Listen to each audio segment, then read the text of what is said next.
Guerras entre pueblos o países. Disputas entre compañías o personas. Y también las crisis identitarias. ¿Qué tienen en común todas ellas? En mayor o menor medida, podríamos decir que corresponden a conflictos de diferente naturaleza o magnitud. Pero, ¿qué es un conflicto?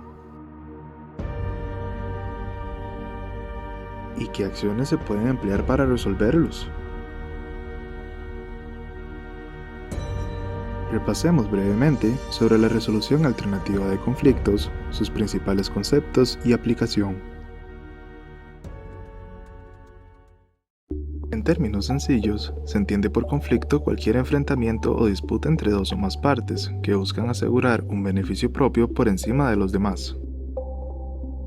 La palabra conflicto proviene del vocablo latín conflictus, que remite nuevamente a una lucha, combate o confrontación. Sin embargo, es necesario aclarar que este es un término ampliamente utilizado para referirse a toda clase de disputa y hasta estados emotivos intrapersonales, ya que dichos eventos pueden resultar de incompatibilidades entre individuos o de una persona consigo misma. Existen diversos tipos de conflictos que corresponden con las diferentes naturalezas de los detonantes o motivadores que los activan. Algunos de ellos son los conflictos de relación, que surgen en las relaciones interpersonales o intercomunitarias y que se basan en sentimientos frecuentemente infundados debido a una falta de comunicación, que lleva a que se asuman falsos hechos construidos con información incompleta. Un ejemplo de este tipo de conflicto es la discriminación étnica, pues en su nivel más sencillo utiliza argumentos equivocados o justificaciones falsas para validar a una población sobre otra, denigrándola en el proceso. Otro tipo de conflicto es el de intereses, que surge cuando las necesidades de las partes son incompatibles entre sí, o por lo menos se perciben de esa manera, y consiste en que ambas creen que la otra parte debe ceder a las aspiraciones para que ellas puedan conseguir su cometido. Este tipo de conflictos han existido desde los albores de la humanidad, pues las comunidades primitivas de humanos ya competían por los recursos disponibles, y aún hoy podemos ver este tipo de competencias en las guerras económicas de los grandes países. Por otra parte, existen conflictos estructurales, que hacen alusión a la configuración de la sociedad, en la medida en que ésta lleva a que grupos humanos sean oprimidos por otros, y promueve que se perpetúe la desigualdad social. En este tipo de conflictos podemos encontrar casos históricos como la revuelta de Haymarket en Chicago, que se convertiría en el histórico Día del Trabajador, en el que miles de trabajadores protestaron por las pésimas condiciones laborales a las que se veían sometidos. Finalmente, los conflictos de valores son aquellos en los que se presenta una incompatibilidad entre los sistemas de creencias de dos o más partes, pero más allá de las diferencias en la manera de pensar, el conflicto surge cuando una parte busca imponer por la fuerza su sistema de creencias sobre el de las otras. Un ejemplo de esto se encuentra en las acciones de la organización terrorista Daesh, que por las armas ha intentado imponer su propia versión de la ley musulmana en los territorios que consiguen controlar, eliminando cualquier detractor u objetor de conciencia en el camino. Ahora bien, así como existen diversos tipos de conflictos, también existen diferentes niveles en los cuales se les puede ubicar, y estos se constituyen principalmente en función de los actores involucrados en ellos. Primeramente, el nivel intrapersonal abarca todos aquellos conflictos que se dan a lo interno de una persona, es decir, las incompatibilidades intrapsíquicas o disonancias cognitivas que pueda sufrir un individuo por causa de su conducta y manera de pensar.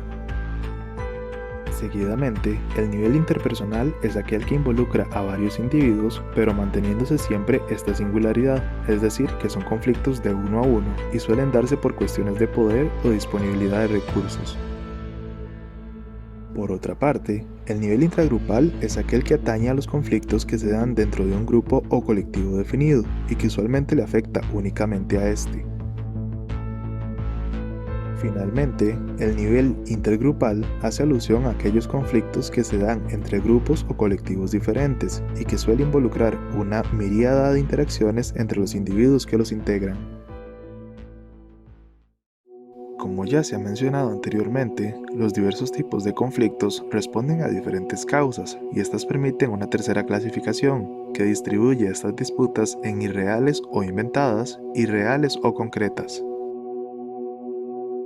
Los conflictos irreales son aquellos que se relacionan con la falta de información o la desinformación, es decir, con el asumir como verdaderos hechos o eventos que no han sucedido en la realidad o que se han tergiversado al punto que no tienen relación con lo que sí aconteció. Aquí se incluyen los estereotipos, los prejuicios, los rumores o chismes y los supuestos fabricados que se utilizan con el único fin de crear discordia entre las partes. Por su parte, los conflictos reales son aquellos que se ven validados por evidencia concreta, ya sea por bienes materiales como recursos o territorio, posiciones sociales o laborales, o los valores y principios propios de una población. Este tipo de conflictos son los que usualmente se asocian con conflictos armados y guerras a gran escala, pero también con conductas delictivas como pandillas y crimen organizado. Además, aquí también puede incluirse la opresión sistemática de poblaciones vulnerables y fenómenos más ordinarios como el mobbing. Ahora, una de las principales características de los conflictos es que, de no ser controlados, pueden convertirse en fenómenos cíclicos que continúan generando de manera indefinida nuevos enfrentamientos. Este ciclo posee 4 fases principales. Fase 1. Actitudes y creencias.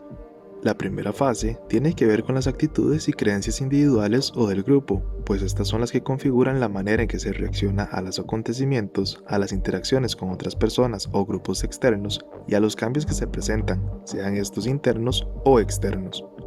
Fase 2. El conflicto. La segunda fase es el conflicto como tal. Este se da de manera inevitable y orgánica en el marco de las relaciones sociales, respondiendo a las incompatibilidades o disensiones imaginarias o reales, usualmente entre 2 o más partes. Fase 3. La respuesta. En esta tercera fase se da la reacción de las partes involucradas al conflicto, con acciones ampliamente diversas y que se manifiestan en concordancia con el sistema actitudinal y de creencias respectivo de cada una. Fase 4. El resultado. En esta última fase se dan las consecuencias derivadas de la respuesta ejercida ante el conflicto. Si siempre se responde de la misma manera, es probable que las consecuencias sean similares, lo que lleva a que se refuerce el sistema de creencias original y que se perpetúe el patrón dentro del ciclo. Habiendo hablado ampliamente sobre los conflictos, es necesario aclarar que si bien el juicio instintivo sobre ellos es que son de naturaleza negativa, la realidad objetiva es que se trata de fenómenos que responden a la interacción natural de los elementos que integran un sistema relacional, en el que muchas veces prima el sentido de la autopreservación. Sin embargo, los conflictos son oportunidades potencialmente beneficiosas, pues generan entornos de cambio y transformación que, de ser manejados adecuadamente, pueden llevar a producir los cambios sociales o personales necesarios para la superación de crisis e injusticias. Pero, ¿cómo se pueden manejar los conflictos de manera que no escalen descontroladamente? ¿Cuáles acciones podemos tomar para aprovechar estas oportunidades para un bien común? Es aquí donde se introduce la resolución alternativa de conflictos, la cual se puede definir como un conjunto de técnicas y estrategias que se emplean para ofrecer posibles respuestas o soluciones a conflictos determinados, de manera que se pueda obtener un escenario más justo para todas las partes involucradas, evitando o reduciendo el impacto de la confrontación.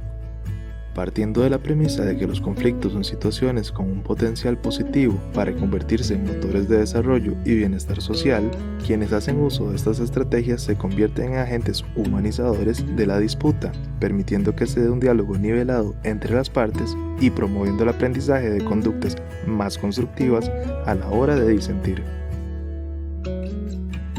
Existen diversas estrategias a utilizar, y muchas veces su empleo se determina según el tipo o nivel del conflicto en cuestión. Los principales 4 son: negociación.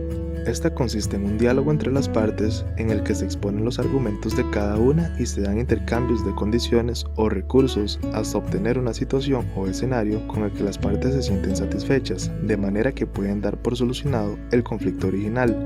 Debido a su baja complejidad, se suele usar principalmente en conflictos de naturaleza interpersonal. Mediación. Al igual que la negociación, esta se suele usar principalmente en conflictos de naturaleza interpersonal. Se trata de una negociación facilitada por la presencia de una tercera persona que actúa de manera imparcial, ayudando a que la comunicación entre las partes sea transparente y eficaz, y que puede o no sugerir posibles soluciones, de manera que las partes puedan llegar a un común acuerdo y solventar sus diferencias. Sin embargo, es necesario aclarar que esta estrategia no es necesariamente vinculante, ya que no tiene validez legal, por lo que su efectividad dependerá de la voluntad de las partes involucradas. Conciliación. Esta estrategia consiste en la discusión civilizada entre las partes, moderada por un conciliador que guiará a los involucrados en el diálogo, pero que no tendrá influencia sobre la decisión final, la cual debe ser determinada por común acuerdo entre todas las partes, o por lo menos de manera democrática, buscando el resultado más satisfactorio para todas. Se diferencia de la mediación en cuanto a la conciliación si es vinculante y sus resultados se registran en un acta que ambas partes firman. La conciliación se suele emplear en conflictos de naturaleza colectiva, pero también se presenta en disputas patrimoniales a nivel individual. Arbitraje. Cuando los otros métodos fallan, se recurre entonces a una figura neutral, elegida en común acuerdo por las partes y materializada en una tercera persona ajena al conflicto, que hará las veces de juez y sopesará la situación en función de la evidencia presente, emitiendo un veredicto explicado para las partes involucradas, de manera que se pueda entender la decisión tomada. Esta estrategia se puede encontrar empleada en todos los niveles de conflicto, pero usualmente se relaciona con conflictos de naturaleza colectiva. Las principales ventajas de hacer uso de las técnicas o estrategias de la resolución alternativa de conflictos radican en que permiten obtener resultados satisfactorios para todas las partes involucradas en el problema, y que, de reforzarse esta búsqueda de alternativas pacíficas y solidarias, se estaría promoviendo un desarrollo social y de justicia que a la larga beneficiaría a todos. Sin embargo, debido a que en muchos casos la resolución alternativa de conflictos depende de la voluntad de las partes involucradas para contribuir de manera honesta y genuina, es posible que sus estrategias resulten menos efectivas o que se dificulten los procesos, complicando los escenarios y generando resistencia al empleo de estas técnicas en el futuro. Para evitar esto, existen algunas recomendaciones que se pueden tomar en consideración antes y durante el proceso de resolución alternativa. En primer lugar, es necesario que se reconozca que los conflictos son inherentes a la naturaleza humana y sus relaciones, y que en lugar de evitarlos, se puede aprender de ellos, buscando mejorar como personas y sociedad al hacerlo. También es importante que las partes estén dispuestas a escuchar y recibir las ideas de las demás, sin invalidarlas y dialogando realmente, buscando la comprensión mutua y no imponer la propia voluntad a toda costa. En otras palabras, es esencial comprender que las partes involucradas se acercan a la mesa de diálogo con una perspectiva propia que configura su manera de ver y hacer las cosas, por lo que no se debe responder de manera defensiva, sino que se debe reprimir esta agresión y buscar más bien el escenario que permita que todos ganen. Finalmente, es necesario recordar que la buena voluntad no siempre es suficiente, por lo que las partes deberán comprometerse a respetar los acuerdos que surjan y se debe promover el aprendizaje de estas resoluciones alternativas de manera que se evite el escalamiento de los conflictos y su impacto en los involucrados. Ahora que conocemos más sobre los conflictos, sus naturalezas y las principales estrategias de resolución alternativa, estamos mejor capacitados y más empoderados para poder actuar constructivamente. Es deber de todas y todos el usar este conocimiento para promover el mejoramiento de las relaciones humanas, contribuyendo a que tengamos una sociedad cada vez más justa y feliz.